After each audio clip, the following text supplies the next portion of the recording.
I thought it would be good for us to spend some time looking at who we are as a church, and not just who we are as a church, but who God's calling us to be as a church. So if you've been around Water City for any amount of time, you've maybe been around. Every January we go through a series where we go through the four words that are our core values as a church. So way back when Water City started, when we launched the church, the leadership team kind of talked about what are all of the things that make up a church, and where they overlapped, we said, okay, this is probably who God's calling us to be. And so we came up so story, that our story is important, who we are, who God is, and that He invites us into this grand story that He's been telling before time began and will always continue to tell. And He invites us into this and to play a part in it. In belonging, that you don't have to believe everything that I believe in order to belong at the church, that you have a place in the conversation, you have a place at the table, regardless of where you land theologically or whatever, that you don't have to believe to belong. And the beauty in that is that the longer we are kind of together, not the more we groupthink, but the more that the things that we say we believe begin to resonate together. And the reason for that is because we hover so much over Scripture. And so we believe in the value of belonging and of story and of becoming, that we are all becoming something, that we're either becoming a better version of ourselves or a worse version of ourselves. That God is calling us into this place, and there is no just sitting and freezing things. So a family's watching The Mandalorian right now, and it's amazing and super awesome. And this idea of we could just hit the button and Han Solo be frozen, right? And just stay there and not move, and then unthaw 20 years down the road or whatever, and you're exactly the same, is not what real life is. We are either in movement towards who God's calling us to be, or away from that. And so we are becoming, and a big component of that is movement. That it's not just what you believe, it's how we live it out. And actually we're going to see that this morning. And so that's who we are as a church, our core values. And one of the things we've never really done, and part of this is because when we started the church, there's everybody saying this is what you have to do to start a church. You need to have your mission statement, you have to have your purpose statement, you have to have your launch team, you have to have $1 million in the bank, whatever. And we just kind of went, well, let's just give this a shot and see what happens. And so we weren't real big on writing things down right away, or still. And but somewhere along the way, I felt a little convicted and went, what is the mission of our church? What is the purpose of our church? What is not something someone else has written down or that I've downloaded or someone's told me it needs to be. And so we prayed about it, and I don't have a slide for this, I don't know why, but Water City exists to help people find and follow Jesus. It's as simple as that. So of all the things that any large group of people could do when they get together, you could be about illiteracy, you could be about cancer awareness, you could be about, churches are the same way. You could be about the pet political project, you could be about whatever thing. And see, the more we drilled into Scripture and said, God, who are we supposed to be? It became very clear that the purpose of the church, at least our church, is to help others to find and follow Jesus. And many of you sitting here this morning have come in through that ginormous open door. That you weren't sure about church, and you've come in and you've gone, okay, maybe it's different than what I thought it was, or what I was shown, or what I was burned in. And to me, that's an exciting thing, because I grew up in the church and very passionate about the church. And if you want to pick a fight with me, take a pop shot at the church. You'll get the teeth. because I am passionately in love with what God is doing through. There is no second option for his redemption of the world. Jesus has come to establish his church. We are his bride, warts and all. And so that for me is an exciting thing when people come in and they're like, hey, I think there might be something to this that I didn't think there was before. That's very exciting to me, but that's not all of it. See, it's not just about getting more people in, it's about getting closer and closer to Jesus. And see, the thing that we forget in that, and it's very easy to go help people find and follow Jesus, that's awesome. And many of you are, we're all in process on that. Some of us have been doing this for decades. And you go, find and follow Jesus, okay. So if you found and you're following Jesus, guess what? You're now invited in to help others find and to follow Jesus. It's pretty simple. In fact, it's probably so simple it's ridiculous to spend a whole morning on it. But it's not, actually, because this was the whole reason Jesus came, so that we could find and follow his Father. So here we are, January, the start of a thing. And I don't know if this is going to last the whole year. If you're new to Water City, I have a bit of attention deficit giftings. And so that means we don't always land at the end of the year, where I think we're going to land at the beginning of the year. In fact, we always land at the end of a message or even a sentence when I think I'm going to get to the end of a sentence. And so I'm not quite sure where we're going to be at the end of this year, and you know what? That's totally fine with me. But for right now, I feel like the place that God is calling us to, and this has actually been simmering for me for about 6 months, is who are we as a church? Okay, we're a church that helps others find and follow Jesus. Who are we as individuals? We're either in the process of finding and following, or we're helping others to find and follow. But what does that mean? And what it means is that we are a church that is going to take a posture that is going to be for the city. It's going to be for the city. Now, I wish this was something I came up with on my own, but it's not actually. The credit goes to Kerry Newhouse, his church up in Canada, north of Toronto. Connexus Church, I think, is the name of it. And they've done some cool things, and we're totally going to steal them over the next few. But we're going to make some things our own. But somewhere along the line, they, in prayer, realized it's not just a matter of talking about these things, it's the reality of doing these things, of actually living them out. And I was convicted in this conversation about being caring and compassionate for the city around you. And I thought, okay, if we went away, would anyone notice? And because there used to be a church here, not the same kind of church as us, and in fact, probably not a Jesus-pointing church, but there was a community of people in this building for years and years and years and years that loved each other, that took care of each other, that were there for each other, and then they're not here anymore. And the interesting thing in talking in our community is how many people I have to walk 3 or 4 steps in to get to the location where the light bulb comes on. They go, oh, across from the courthouse, the old Church of Christ Scientists, like up from Hardy's, one over from, no, that's the Salvation Army, one more over, right? And maybe you've had that same when you're there. Where do you go, Water City? Is that on Main Street? That was a while ago. They took the sign down. We're not there anymore. And so the challenge is not that we're not going anywhere. We burned the boats. We're here. But with that mindset. And so one of the big things that I was challenged in personally, and whenever I get challenged personally, you know it spills off onto you, is how are we for our community? Because see, for a lot of folks, they think life is against them, or they think God is against them, or they think the church is against them. And unfortunately, culturally, in this kind of, you're either my people or you're the enemy, it's very easy to hear God is against me.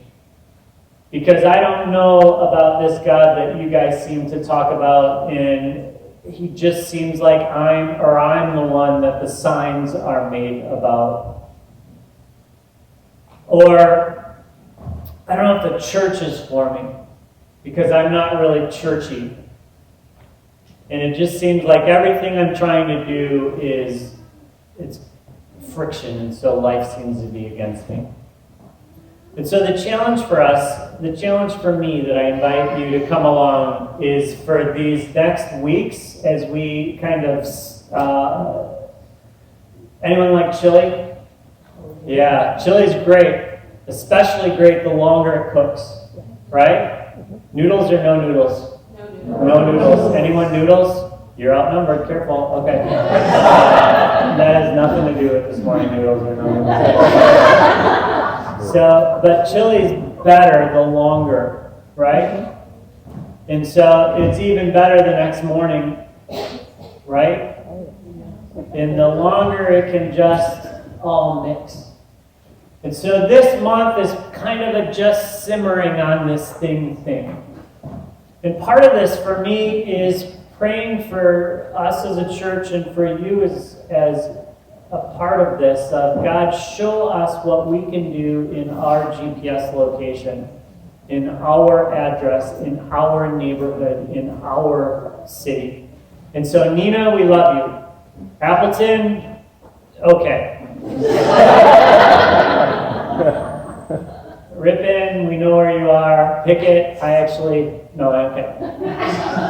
So when I talk city, we're talking Oshkosh, but I'm talking your place of being, okay? Because here's the thing. This month isn't about some big grand idea. It's not about some program. It's not about some event that's coming up in 3 months that I need $5 from each of you for so we can pull off. It's not about any of that. We are going to do some stuff. We're going to be doing Stations of the Cross again right before Easter. We're going to be in prayer about that and moving towards that. I don't know if you can tell, I'm super excited. I didn't touch my notes. I'm really excited about where God's leading us as a church. And for you, you're like, man, week 1, welcome to the dance. And I'm very excited about this, not just because it's going to be fun, but because we have the one story that invites from life to death, from death to life. The one story through Jesus that, whether folks know it or not, is the answer to literally every single friction in discord. And it might not be 10 steps to feeling more forgiven, but inviting people into the mystery through the muck of it all is who we are going to be, because it's who we've been all the way along.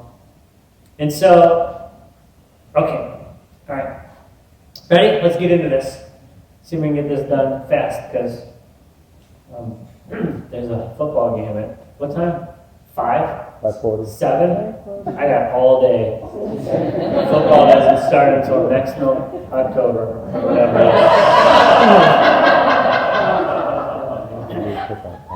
So for whoever sent me a link to all of the Detroit teams' records, no thank you for that. All right, Mark 12. Got your Bible? So we're Mark 12. Quick, Mark is the oldest of the Gospels, written most likely by John Mark. It's attributed to. Mark, some say, is the writing that influenced John and Luke, Matthew and Luke. John did his own thing, eyewitness. Nothing. I have no issues with any of that stuff. Mark, I love Mark because maybe you're a bit like me. You find yourself, Luke has all the parables, so it's easy to spend time in Luke. Matthew's the biggest, it's kind of the epic of it, it's the longest, and so spend time in there. And John's just John. John's fun to be in. And you find yourself going in Mark going, oh, I haven't read that before. Oh, that's interesting that way. And this morning, this is a story that's found in 3 of the Gospels. Again, John doing his own thing.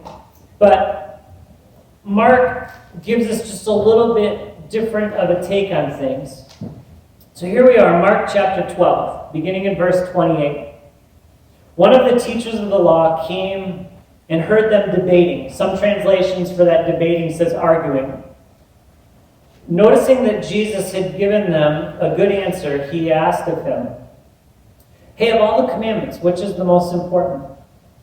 The most important one, answered Jesus, is this. Hear, O Israel, the Lord our God, the Lord is one. Love the Lord your God with all of your heart, with all of your soul, with all of your mind, with all of your strength. The second is this. Love your neighbor as yourself, and there is no commandment greater than these. Well said, teacher, the man replied. You're right in saying that God is one, and there is no other but him. So love him with all your heart, with all your understanding, and with all your strength, and to love your neighbor as yourself is more important than all the burnt offerings and sacrifices. When Jesus saw that he had answered wisely, he said to him, hey, you are not far off from the kingdom of God. And from then on, no one dared to ask any more questions. This is such a great story. So Jesus and the teachers of the law are having a give and take. They're debating. Some translations, again, say they're arguing. This is no neutral academic conversation. I love that Jesus doesn't fit into our safe, right now compartments. He is passionately talking with the religious leaders and the teachers of the law. I know in our culture it's don't talk politics, don't talk religion, and don't go into the places that someone might disagree with you. Back more and more and more in our culture, you only talk about these things with people that you know agree with you. And Jesus doesn't have any space for any of that. See, Jesus is going right in and engaging with these religious teachers in his day. And he's either, if you want to be Sunday school nice, if you need a moral of the story for the kids, he's debating with them. In reality, he's laying into them. Because these are the ones who are... Well, here's what he says a little bit later in the same chapter. As Jesus taught, he said, watch out for the teachers of the law. They like to walk around in their flowing robes and be greeted with respect in the marketplaces and have the most important seats in the synagogues and the places of honor at banquets. They devour widows' houses and for a show make lengthy prayers. These men will be punished most severely. That Jesus, he's just so easy to be around. He doesn't have time for any of the old games, the old ways, let's get together and let's have a Bible study and not do anything with it. Let's get together and talk about ancient cultures or ancient whatevers and not do anything. Jesus calls these guys out in front of them, actually, if you read the context here. He's like, look, everybody, don't be swayed by these religious teachers with their beautiful flowing robes, with their wanting to be recognized wherever they go. If you know anything about me, I don't want to be recognized anywhere I go. Jason's an introvert. And so when I'm out and about, it actually catches me off guard if somebody comes up and they're like, hey, how's it going or whatever. And I go, oh, okay, that's right. People know me when I'm out and about. So tuck my long flowing robe in so they don't recognize me. See, and this seems a little silly in our culture because gone are the days where being even a pastor out in the community got you anything.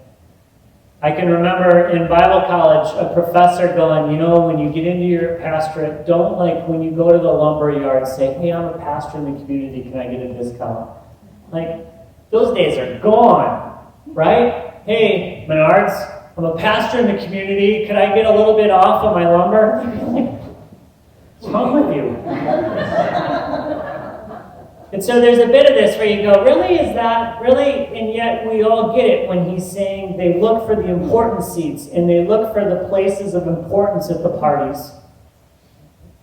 And not only that, they make a big show out of their religion. And not only that, they devour widows' houses. This would be a fun aside on figures of speech for people who want to take the Bible literally, but it says they're ones who are taking from those they should be serving. And we read that and we go, I get it. I get it. And so it's interesting that Jesus is debating, he's arguing with these ones that just in a few verses down the path, he's going to say, look, just stay away from them. Don't hear them and go, wow, they've got some interesting insight on the Torah or whatever. That just be warned on them. And so it shouldn't catch us off guard that Jesus just doesn't have any space for them. In fact, he's warning every one of them. And then is just like now. There's always one more thing to say. There's always one more link to click. There's always one more paper to research. And there's an actual safety in debate, researching and investigating, because it doesn't make any demands on us. You ever said, I'm still in the research phase? I am crippled by reviews. Not like reviews of the church or whatever, but like if I need to go buy something, our coffee grinder died for the church, and so then it's online looking at the reviews. And the more reviews, the better, right? Because there's safety in numbers. You don't want to get something that only 3 people are reviewed, because one's the dude who made it, the other's his buddy who works in the plant, and the other one is the first guy. Right? So 1,200 reviews. All right, I'm going to sort through those. And so you start sorting through them, and you really want the thing, so you start with all the 5-star reviews, right? Or someone else wants you to buy the thing, and so you start with all the 0 or the 1-star reviews. This thing is garbage. And see, we live in a culture where you can research. This was me before Christmas. No one asked for an RC car. And so being awesome, an RC car. He gets it, I get it. So that went into research mode. Then here's our budget. That should narrow things down 0. And okay, so researching, and I don't know how many hours I put into this, but at one point Amy came up to me and she goes, just buy something. Like, but honey, I gotta get just the right one, because Nolan's Nolan. And it's gotta be sturdy. And she's like, just trust, just pray about it and buy one. So I followed her advice, bought one, and he broke it. I should have researched more. But see, the reality is, and Amy was exactly right, like at the end of the day, did it matter to my son if I spent 3 more hours researching this thing? Or did it matter more that I put my phone down and was present with my son for those 3 hours? And yet the lie of our culture is, if you can just get in far enough, read enough reviews, click enough links, do enough on research phase, then you're not going to look like a fool when it comes time to giving the thing, or buying the thing, or producing the thing. And it's the lie of our age. We want to not let someone down, which is actually just not wanting to look foolish. And see, in the same way back then, the research phase in terms of religion, it's still here, because if I'm in research mode, then I never have to actually pull the trigger on presenting or on living or on whatever. And so if I'm only ever simmering on the 7 letters to the 7 churches in Revelation, it sounds spiritual to say, but at some point we need to get into it, right? And it's the same way here. So Jesus is laying into these guys, or he's having a nice conversation with them, whichever mental picture you need. And up comes someone else hearing it. It's like, man, I overheard what you were saying. That's awesome. What's the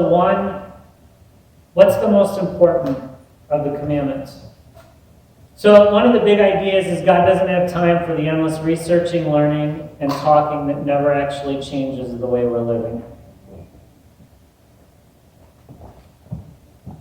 So Jesus is having this, and up comes a guy. Hey, of all the commandments, which one is the most important? Maybe you've been around church world long enough to know that this actually, it's not a dodge question. In fact, this is the litmus test question in first century Israel. Out of all of the different teachers that somebody could be following, Rabbi Hillel, Rabbi whoever, different teachings, hey, which one's the most important of the commandments? If you're new to church world, you go, there's 10 of them, so which one's probably the first one? That one's probably the most important. This time, scholars say there's 613 commandments in the Old Testament and in the Talmudic tradition, commenting on the law. And see, we hear law, we hear commandments, and you think, love the Lord, God above all, don't take his name in vain, don't kill people, don't steal, don't lie, don't cheat. Okay. But see, the commandments were more than that. Commandments were like, hey, don't do work on Sabbath. And actually, there were commandments on eat these things and don't eat these things. And so some of the commandments are about sin issues. They're moral code. A lot of the commandments, though, are community placement commandments. You're clean or unclean. And it's hard for us because we're on the other side of Jesus coming. But not every law was about sin. Some of the laws were about your standing in the community.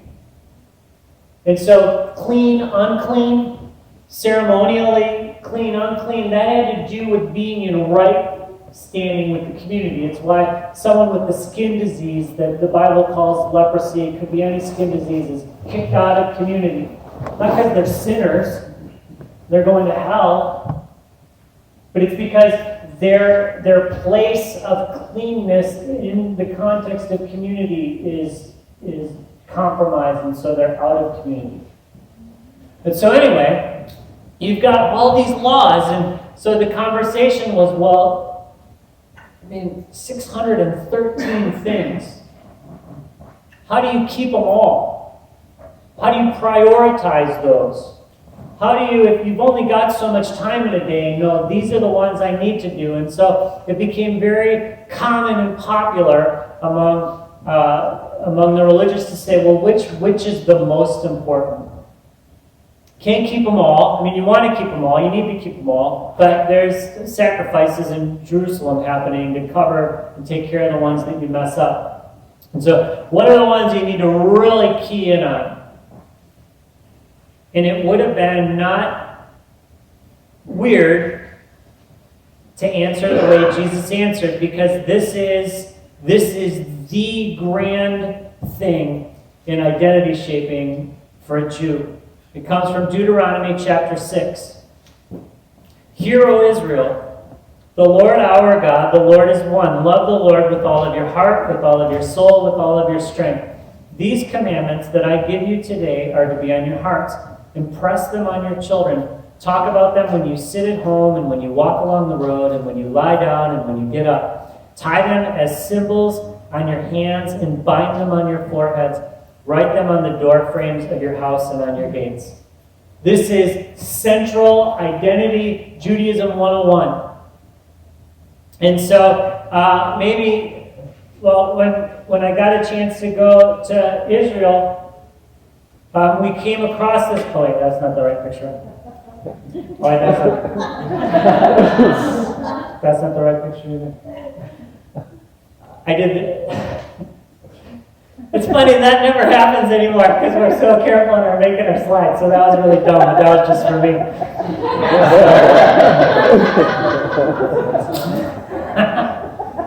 The first was the Damascus Gate outside the old city of Jerusalem. The second was our hotel in Jerusalem. I forget the name of it. But anyway, okay. So this is our hotel room, my buddy Brad and I in Jerusalem. Anyone ever seen a little box going into it's a mezuzah. Sounds of a mezuzah. And what it is it's not an amulet. It's not a good luck charm. It's not a bury this under your door frame so that the evil spirits won't come into your house. It's a literal living out this. Hear, O Israel, the Lord your God is one. Write this down and put it on your door frames of your houses and on your gates. And so wherever we went in Israel, when we'd go into where we were staying, on all of the doors of every single room was a mezuzah. As you were walking through the old city, you'd know who lived in that house based on if there was a mezuzah outside the door frame or not. Oh, they're a Jew. They're not a Jew. They are. And the interesting thing about this is I was doing a bit of research into this week and came across a rabbi doing a teaching on it. And he said that if you open the box and you open it up, there's a papyrus or there's a scroll in there. And in this commandment, along with a couple others, is handwritten by a scribe. And I guess I didn't think about it much. I remember my buddy Brad telling me about this and saying, yeah, it's handwritten by a scribe. And I thought, oh, that's interesting. And the rabbi went on to say that it can't be printed. It actually needs to be written by a scribe. Anyone want to guess why? Because it says, write them. It says, write them. See, we have this idea of why in the world would Jesus be debating with these religious teachers? Can you just cut to the chase? Why were those who were living when he came, why did some miss it and some see it? Why did some push against him and others leaned in? It's because we get into debates about things like write it on the doorpost. And so it can't be printed. It has to be written by a scribe. Otherwise, it's not the same. You're not keeping the law that you're commanded to keep. Now, on the one hand, on this side of grace, through faith, through grace, because of the cross, you look at that and you're like, seriously? And yet it's interesting to me how many conversations I've had with people when we were starting the church and even since we've started the church who are like, so what do you think about drinking? And you know exactly what they want to know. You've been raised in the church and you want to know if I'm going to say it's okay or not okay to drink. And I have zero time to talk about that right now because how are you following Jesus? Now I get it, for some that is a following Jesus issue. And so, okay. But for most, it's just a litmus test. Are you okay with me doing whatever I want to do? Or are you not okay with me doing whatever I want to do? Are you my people or not my people? That's the question inside church world. The question outside of church world, they're there. Where do you stand on X, Y, or Z? And as soon as it's an answer given on that, you've now started that chemical reaction, and the test comes up, either you're on my side or I write you off. And so I've had talks with people who are like, I was on the church website taking a look at the church and stuff. What do you guys, where are you at doctrinally? Like, where do you stand on? And Like, well, we do stand on, but like, why do you want to know that? So you know if we agree with what you've already formulated, or because you want to come and worship Jesus with us? Because if it's just we agree with you, you can, okay. And so I know that write it down on your door frame is a little, this is the greatest of the commandments, and it's shaping to the people then. It's still shaping to us now. This story in Mark 12 is a lot like the story in Matthew 22. And it's a lot like the story in Luke 10. But see, Luke 10 is just a little bit different of a telling. Whether it's the exact same story with different components of it brought in by Luke, or whether this is a different event with a similar plot line, really it doesn't matter. And there probably would have been a time where I said, well, it's one or the other. But in reality, having had the same conversation with multiple people on these litmus test questions, it's like very easy to see this as either one. And so in Luke 10, Jesus is doing the same. He's wrestling, he's debating, he's arguing with the religious teachers, and up comes somebody and he's like, the question is, teacher, what must I do to inherit eternal life? And the great thing in this is not, he doesn't ask, teacher, what do I need to believe to inherit eternal life? Is he saying? No. So Luke chapter 10, if you wanted to spend some time in this week, I'd challenge you to get into it. What do I need to do? And in fact, this came out in the men's Bible study a few weeks back, but in Jewish culture, it's not what you believe is important, but how you are living is also important.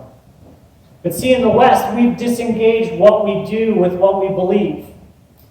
And it's why we have these issues when we come to James, like, hey, he's saying I'm showing my faith by what I'm doing. I don't know if isn't that all about works?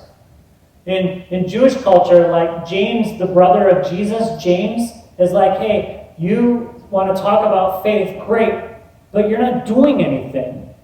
So quit talking to me about faith. Show me your faith by what you're doing. And we go, I don't know, that's works. That sounds like, I don't know. And to first century Jewish Christian, it would be like, yeah, quit just talking. And so he walks up, teacher, what must I do to have eternal life, or forever life, or life in this kingdom of heaven that you're talking about? And Jesus is like, well, let me walk you through the sinner's prayer. Right? No. What's he do? He answers exactly the same way as the guy who comes up and says, what is the greatest commandment? What must I do to inherit eternal life? Jesus says, well, keep the commandments. Which? Well, love the Lord your God with all of your guts, with all of your brains, with all of everything you are. And also love your neighbor as yourself. He answers in the same way in Matthew 22, in Luke 10, and in Mark 12. It's great and challenging. Francis Chan says it's much less demanding to think about God's will for your future than it is to ask him what he wants you to do in the next 10 minutes. Love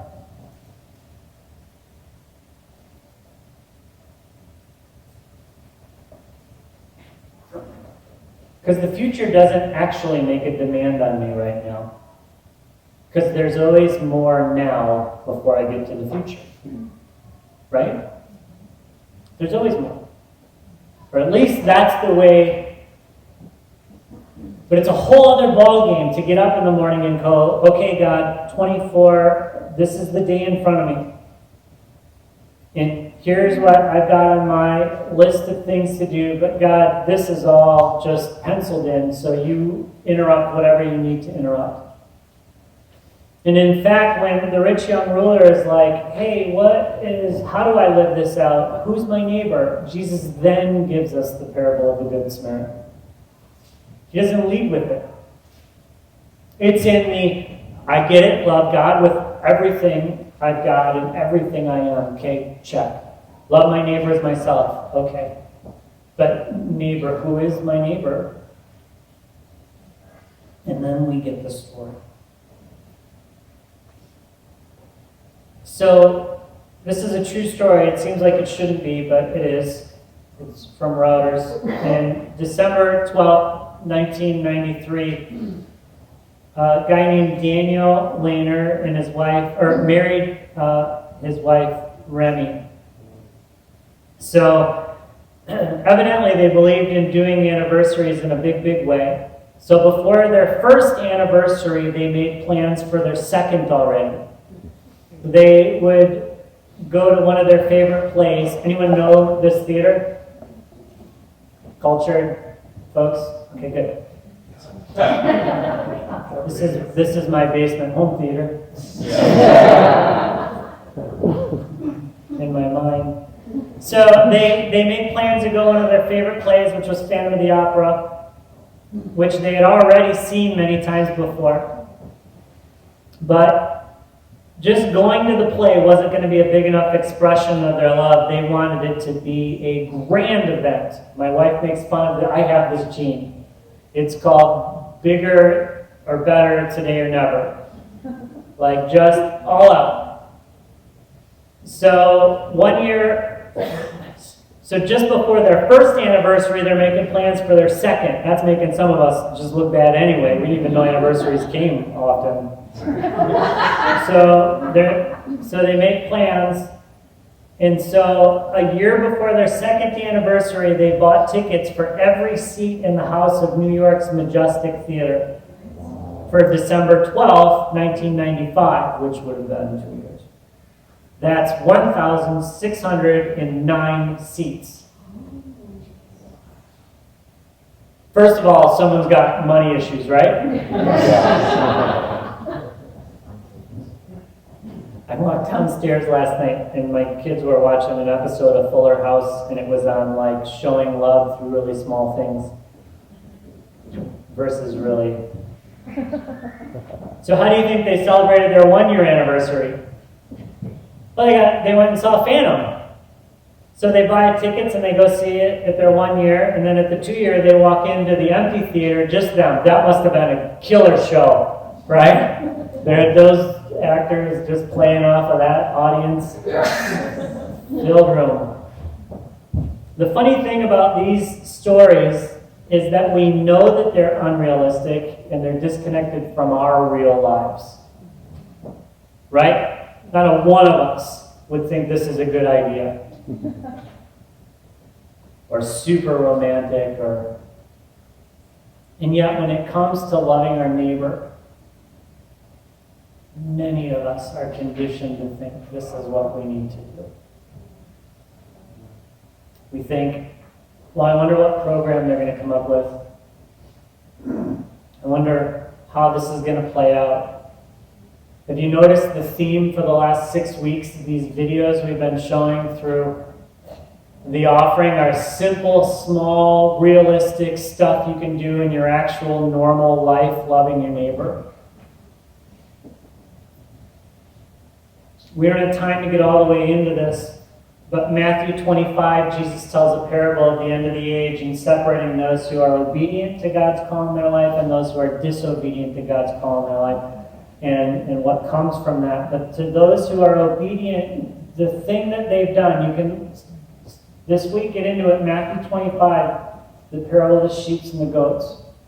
The ones who are obedient are the ones who give something to drink to the thirsty, give some food to the hungry, who open their door to the stranger, who give some clothes to those one in need, is the way it's translated now. When I grew up, it was some clothes to the naked, who visit the sick, and who visit the prisoner. And what my brain usually does is jumps to the end of that. Well, I'm not really good at hospital visits, and prisons make me uncomfortable, but I'll do my best. And I go to the 1,609 seat end of the spectrum thinking, God, that's what you want me to do, to love my neighbor. And the reality is that cup of water, that invite to your dinner table, that coat to Tony that we all know has a lot of coats, that simple thing. So this morning, this isn't about beating us up to get us into a program so we can check off some boxes. This is a recalibration of our heart, mine included. Did you catch it in the video? Jay said I probably made it a big deal in my head, but in reality it was really simple. Loving my neighbors really means treating the people around me the way I would want to be treated. Jay, seriously, 45-minute message on a full Sunday morning to do the golden rule. Yeah. See, week after week after week, we hover over the love God with all of your guts, and we do that rightly, and this morning we do as well. Don't jump to 2 without 1. And so if this morning the only thing you need to hear to be encouraged in is that God absolutely, passionately loves you and wants to be in relationship with you, not because he's incomplete or because you're awesome, but because he is awesome and we are incomplete. And then in responding to him, we bring glory to him. And so love God with your everything. And may we as a church love our neighbors.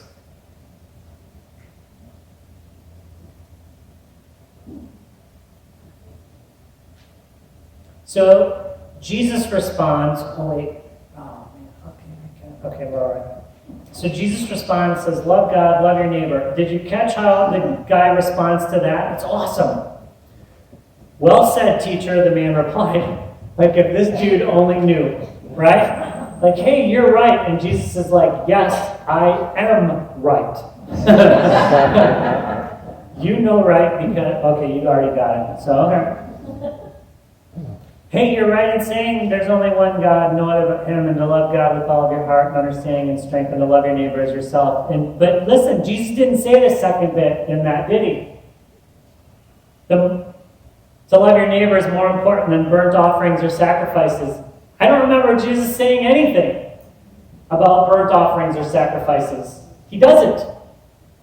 But in this, we catch this guy going, Jesus, you're on my team, and my team is against the team that says the most important thing is to love God and then to have burnt offerings and sacrifices.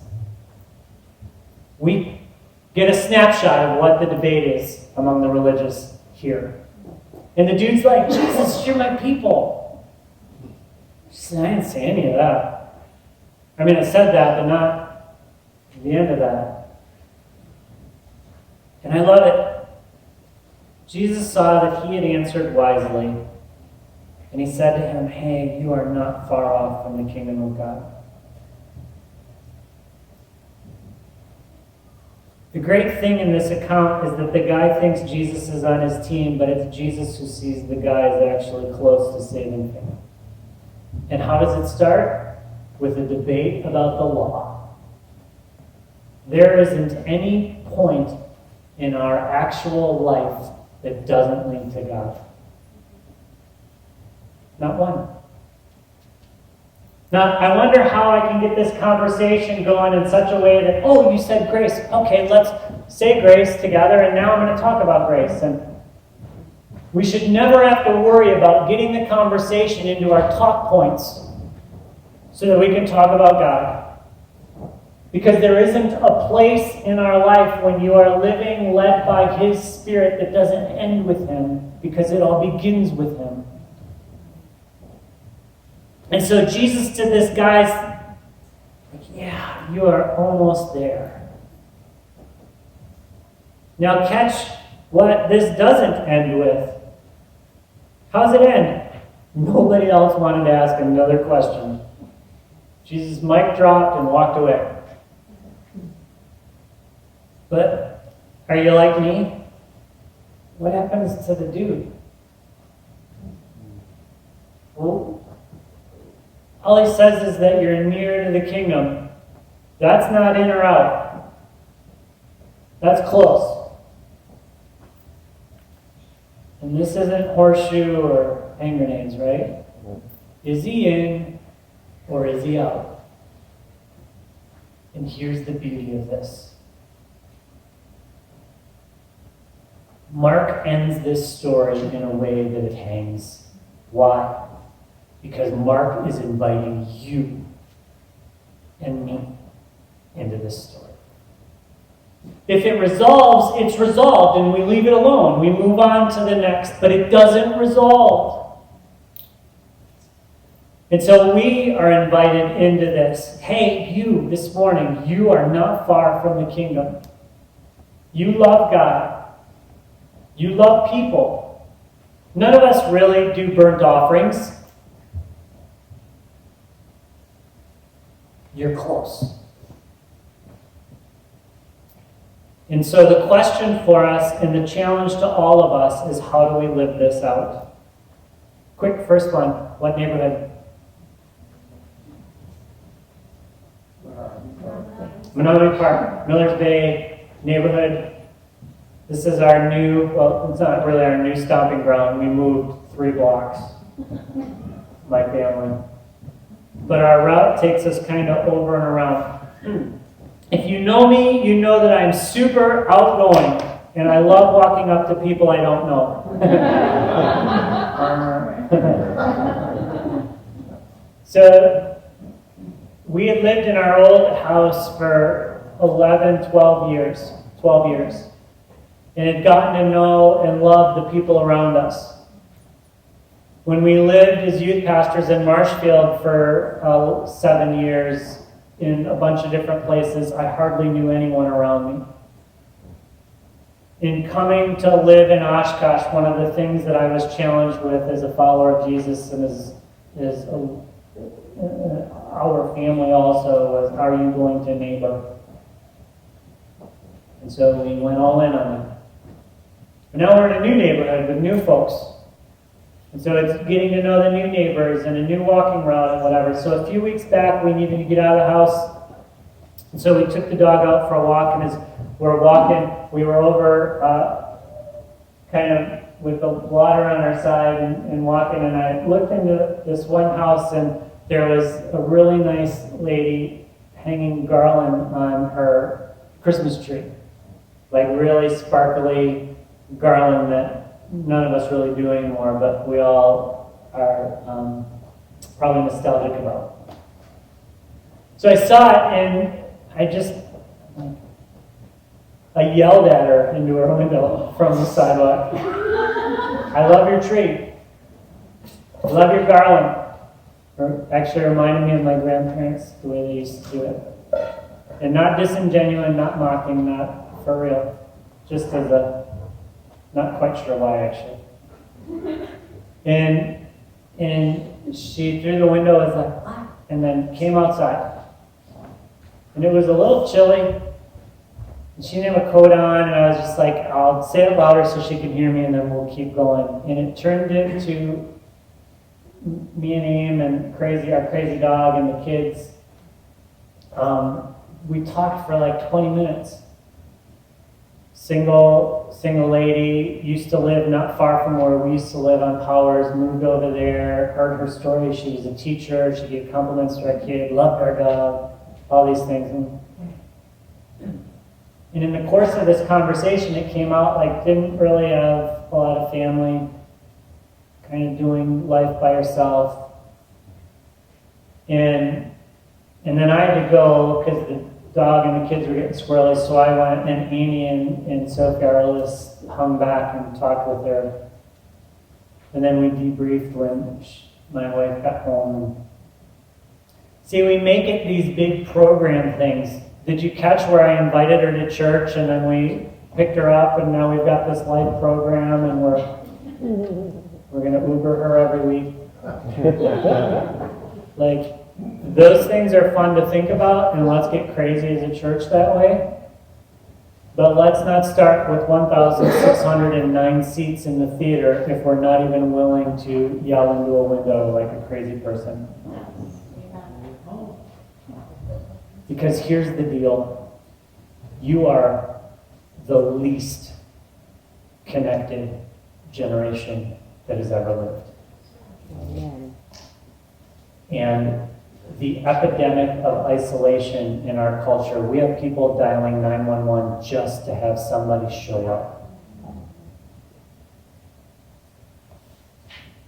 and remind them that they matter.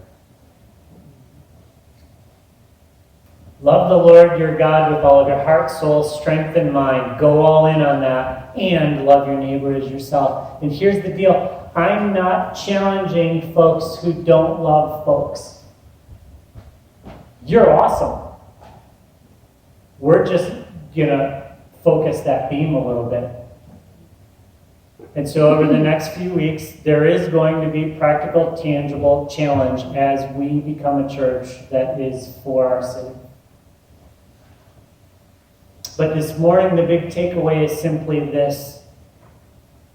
Do the small thing of love. Do the challenging prayer of, God, what do you have for me in the next 10 minutes?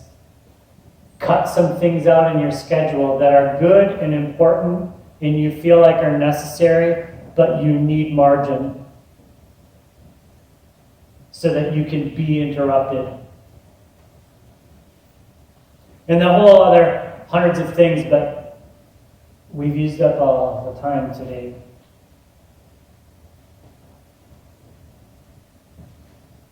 How much less demanding to think about God's will for our future than it is to ask Him what He wants us to do in the next 10 minutes. We are called to love God and love our neighbor.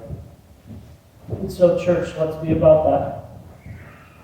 Let's be about that. Over the next months, we're going to gather stories of the way we are about that. We're going to tell stories of the way you are about that. In all of the places that you are being sent, ask in the next 10 minutes, what do you ask? As we invite others into this crazy, risky story, and we'll see what happens as we go all in on, well, probably some silly things, but at risk for the kingdom. So if you're here today and you're just wondering, listen, life might be rough, but God is not against you. He full on loves you so much that He risked in sending His own Son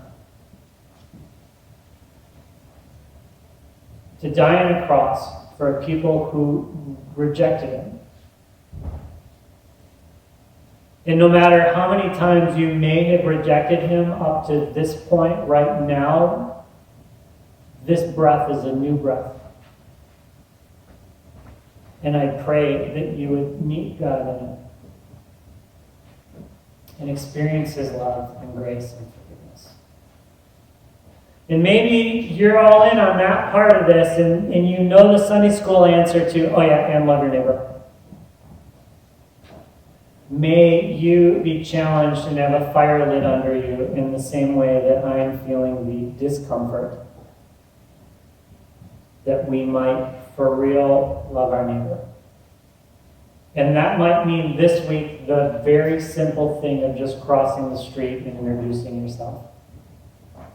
Even though you've lived there 27 and a half years. Doesn't matter. Let's be a people who push back against the lie of connectedness that is masquerading the isolation of us. Let's pray. God, thank you for this day. God, thank you for meeting us in this place. For all of the ways that you invite us to be a part of what you are doing, God, I thank you that you interrupted our life that we might respond to you. And God, for the 1 or 39 that are here today that are not sure about any of this, but are hoping, God, I pray that you would meet them right in that place. Jesus, thank you for saving grace, for wiping away our sin through your shed blood. Draw us further into new life in you. And God, may we respond to that, not just because we know about it, but because we're answering the question, what do I have to do to be a part of this kingdom? God, help us in the doing. Not because we're earning our way in, but because we are responding to what we could never earn. Jesus, we love you, and we do not deserve you.